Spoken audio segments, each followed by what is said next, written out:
Dear student, Assalamu alaikum and welcome to e-learning Al Noor International School, Grade 10 Chemistry course. I'm your chemistry teacher, Fraz Anjum. Today we will discuss the new chapter, which is chapter 13, States of Matter.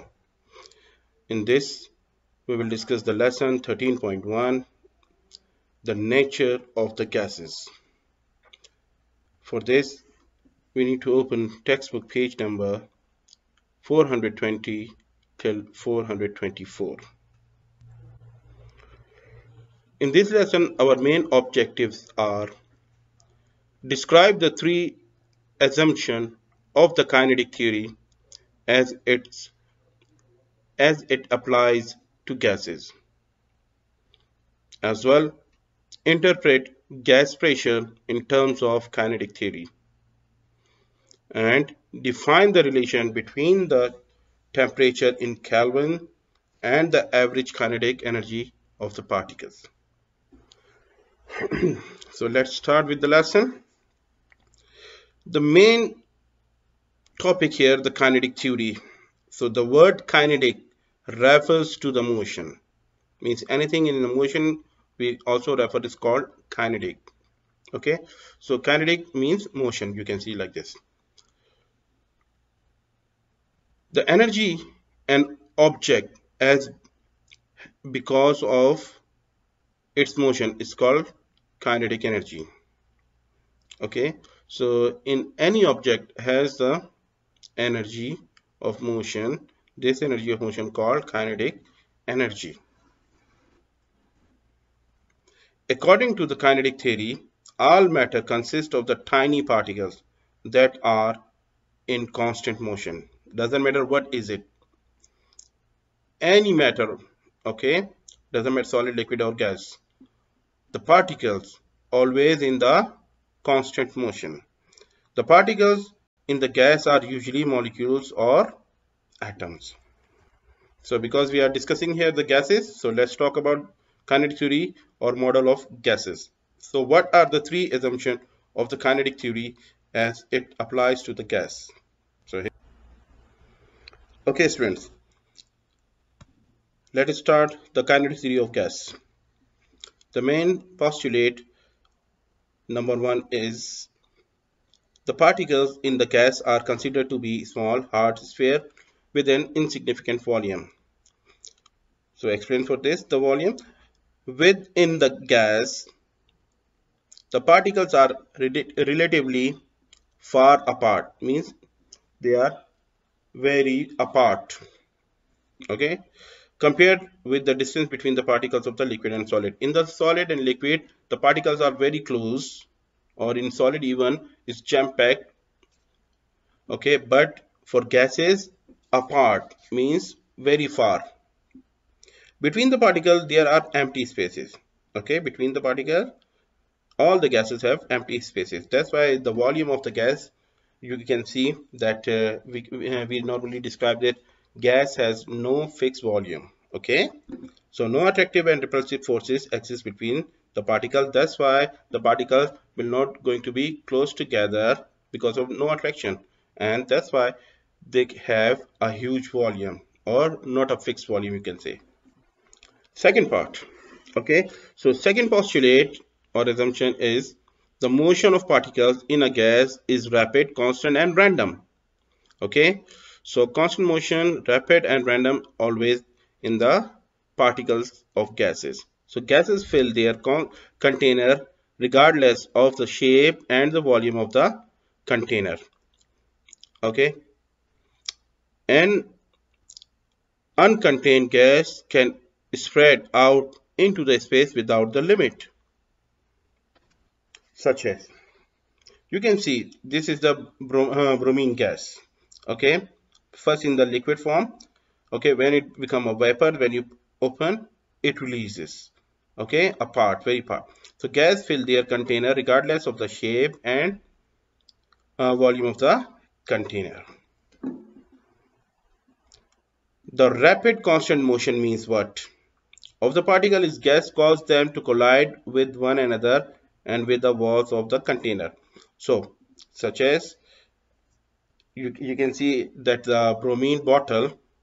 Okay, in the bromine bottle, what's going to be happen, because it's closed, so particles collide with the walls, okay, here, and strike each other. See the collision between the molecules as well as with the wall always. Now the particles travel the straight line path until they collide with the another particle. These particles change direction only when they rebound from the collision. You can see they attach, they collide each other, and then with the wall, so randomly they can move. The best example is in the snooker game. In the snooker game, the cue ball, white ball, when you strike with the red balls, all the red balls collide each other and randomly go here and there. But when the two or more balls hit together, one going to in the different direction, another one going to be in the different direction. So this motion called random motion. What is called random motion? So the motion of the particles of gas is rapid, constant, and random. Now number 3, all collision between the particles in a gas are perfectly elastic. Okay, so remember, elastic collision means during the elastic collision, kinetic energy is transferred without loss from the one particle to another part. So mean elastic, perfectly elastic collision means without losing the energy. After collision, no energy going to be lose. The total kinetic energy remain constant. That's why total kinetic energy remain constant. Describe the elastic collision between gas molecule. An elastic collision is the one in which kinetic energy is transferred from one particle to another particle with no overall loss of kinetic energy. Okay, I'm just giving you example. You can see this, that you hit the strike of snooker with the white ball and the red ball is in the rest position. When it hit, the energy from the white ball transfer to the red ball, and red ball start moving, and white ball after somehow it going to be stopped, so energy going to transfer. Okay, so this kind of collision where energy not going to be lose but transfer from one particle to another particle, this kind of energy or this kind of collision called elastic collision. How does kinetic theory explain the gas pressure?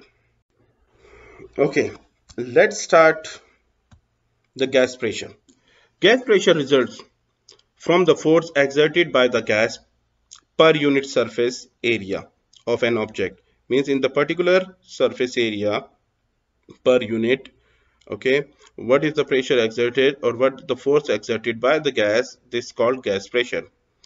Moving body exert a force when they collide with other bodies. Remember this.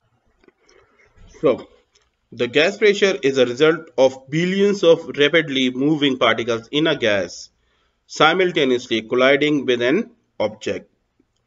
So if no particles are present, no collision can occur, and consequently there is no pressure if no particles. Okay, so an empty space with no particles and no pressure is called a vacuum. Okay, in the space you can see this one, the empty space with no particles and no pressure is called a vacuum. Okay student, air exerts pressure on the earth because gravity holds the particles in air within earth's atmosphere. The collision of atoms and molecules in air with objects result in atmospheric pressure. The atmospheric pressure decreases as you climb a mountain because the density of the Earth's atmosphere decreases as the elevation increases. So remember, when you go up, atmospheric pressure going to be decrease. Good. So a barometer is a device that is used to measure the atmospheric pressure. This is the barometer. Okay. So barometer is a device to measure the atmospheric pressure. So at the sea level, air exerts enough pressure to support a 760 millimeter column of mercury. On top of the mountain Everest at 9,000 meters, the air exerts only enough pressure to support a 253 millimeter column of mercury. So you can see here, this reading barometer showing on the sea level. When you are on the sea level, the mercury climb till here and it's showing 760 millimeter pressure here, but this is atmospheric pressure, okay. But on the Mount Everest you can see only 253. So what it mean, when you go up with the elevation, okay, the atmospheric pressure going to be decreased. Okay, important point, remember. When weather forecasts state that a low pressure system is moving into your region, it usually mean that the storm is coming. What do you think happened to the column of the mercury in a barometer as a storm approaches, and why? Think and pause the video and answer. When a storm approaches, the column of mercury goes down, indicating a decrease in the atmospheric pressure.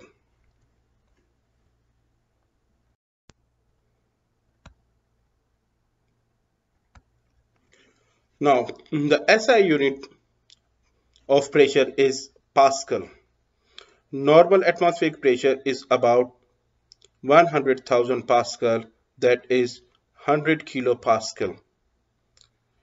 Two older units of pressure are commonly used: millimeter of mercury mmHg and atmosphere atm.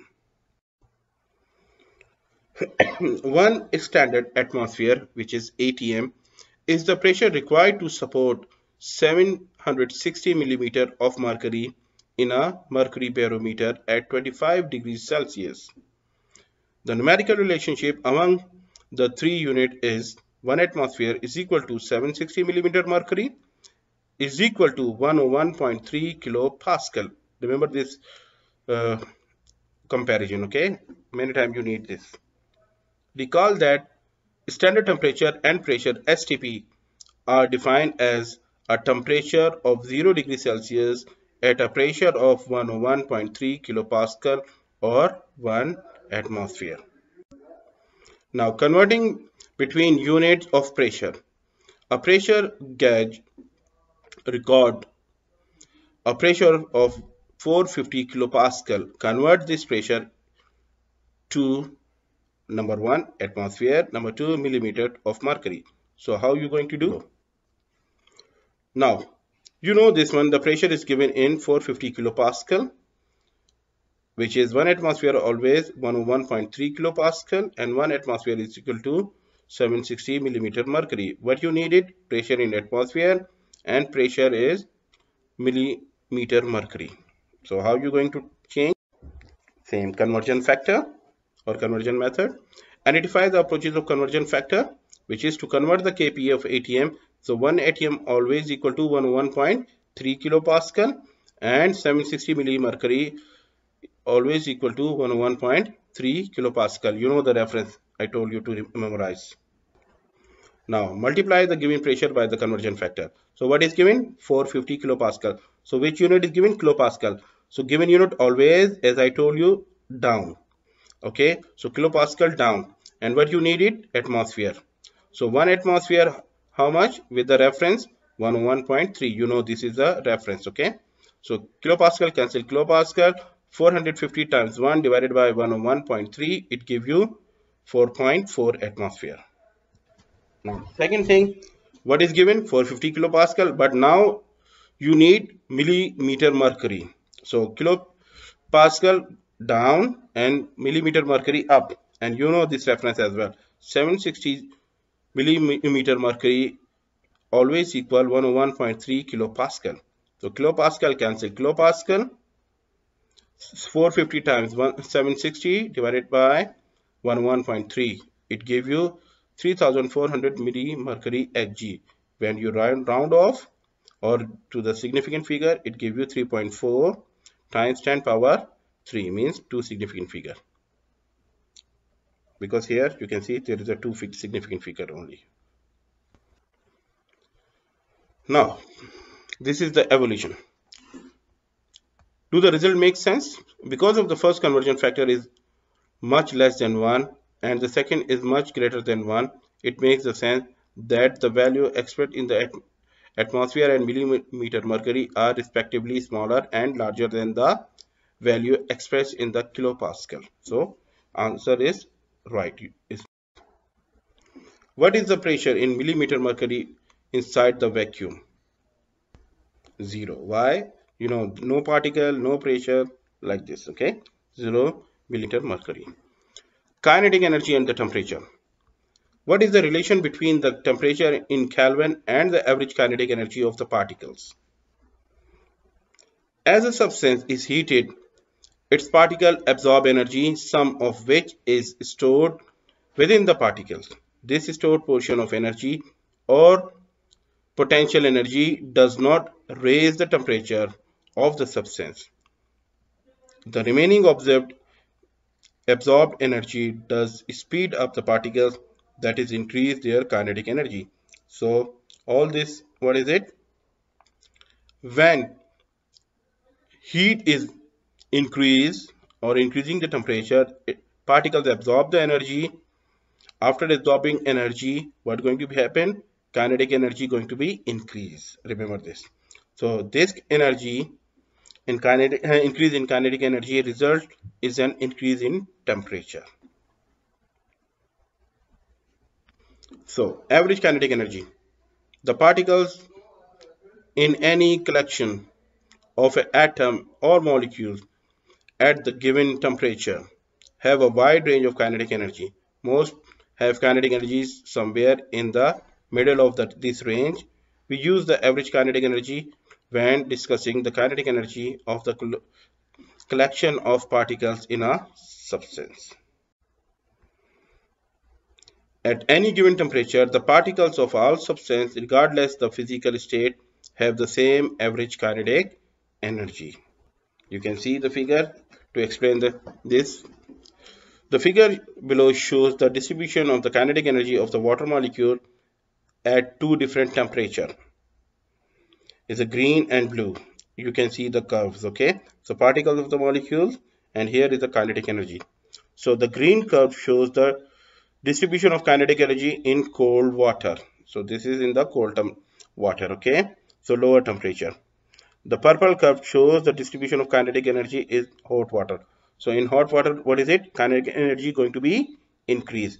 So when you increase the temperature, kinetic energy increase. When you decrease the temperature, kinetic energy going to be decreased.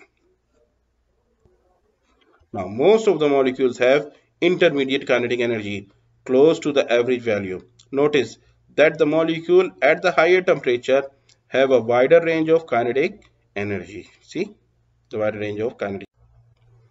Now, average kinetic energy. The average kinetic energy of the particle in a substance is directly related to the substance temperature. An increase in the average kinetic energy of the particle causes the temperature of the substance to rise. As a substance cools, the particle tends to move more slowly and their average kinetic energy decreases. As we discussed this, when you increase the temperature, the movement of particles much higher to raise the average kinetic energy. And in the cool or cold environment, what going to be happen? Particle motion or movement going to be slow down and the kinetic energy going to be decreased as well. So what is the absolute zero? Absolute zero, 0K or negative 273.15 degrees Celsius is the temperature at which the motion of particle theoretically case. Remember, theoretically, not in the practical, okay? So no temperature can be lower than the absolute zero. So no one, nothing, doesn't matter what is it, no less than the absolute. And absolute temperature, what is it? 0 Kelvin, which is 200 negative 273.15 degrees Celsius. So absolute zero has never been produced in the laboratory. Okay, in the lab we can't produce this. A near zero, because it's an estimation, a near zero temperature is about 0.000000001 Kelvin, which is 0.1 nanokelvin has been achieved, the minimum one. Okay, the coldest temperature recorded outside the lab are from space. Astronauts use the radio telescope to measure the temperature of the Boom Range Nebula. At about 1 Kelvin is the coldest known region of the space. The Kelvin temperature of a substance is directly proportional to the average kinetic energy of the particle of substance if you compare with the kinetic energy and Kelvin temperature. So Kelvin temperature directly proportional to its average kinetic energy. So what is the result of increasing the temperature of gas sample? Answer please. Yes, an increase in average kinetic energy of a sample. And this is the end of your lesson, which is 13.1. Thank you so much. And any question, please write in comments in day 1 and I can give you answer. Thank you so much.